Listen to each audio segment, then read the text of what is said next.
Warbaahinta bulshada waxaa qabsaday dhowrkii maalin ee la soo dhaafay sawirada wiil dhalinyaro ah oo wacdaro aan la qiyaasi karin ka dhigay dagaal ay ciidanka dowlad deegaanka Soomaalidu galeen waxaana wiilkaas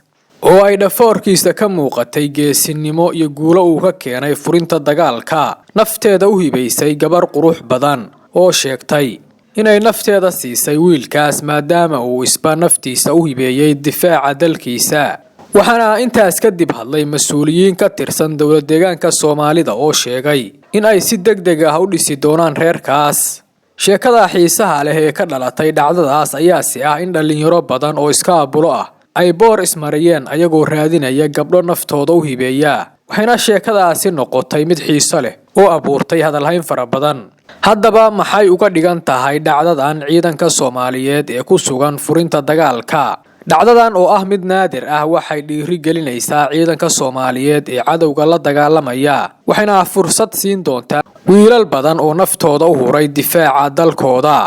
sidoo kalena waxay dhacdadan dhiiri gelin iyo geesinimo siin doontaa rag badan oo biqi lahaa marka la joogo furinta dagaalka waxayna soo xiraysaa cutubkii fulayga iyadoo dhacdadan ay dhiiri gelin iyo geesinimo hor la siinayso ciidanka Soomaaliyeed dhinaca kalena Muno oo ah gabadha jeclaatay geesiga aysan weligeed maqal magaciisa aragna muuqiisa waxay tusaale nool u tahay gabdho badan oo Soomaaliyeed oo ku dayan doona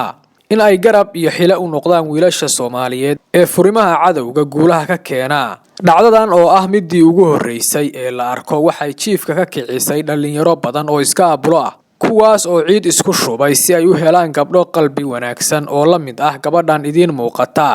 ololaha ciid isku shubida ayaana maraya meeshii ugu dambeysay wuxuuna hadda helay dhalinyaro badan oo aaminsan in ciid isku shubida wax lagu heli karo waxayna abuurtay maad iyo qosol markii la arkay wiilal badan oo ciid isku shubay laakiinse aan weli helin gabdho soo dalbada waxayna u muuqdaan kuwa ku hungoobay damacoodii dhinaca kalena haddii aan u laabano lamaanaha iscalmaday ee Muno iyo Cabdiyare ayaa mid walba iska soo duubay muuqaal uu uga hadlayo dareenkiisa waxayna ku ballameen inay dagaal kadib yagleelaan qoys taariikhna u dhigaan Soomaalida iyo jiilasha dambe daawada sidee waragtaa fikirkaaga nagula wadaag qaybta hoose ee commentiga muuqaalkana like saar una share garee asxaabtaada naguna soo biir si aad noola socotid barnaamijyadeena dambe ee xiisaha leh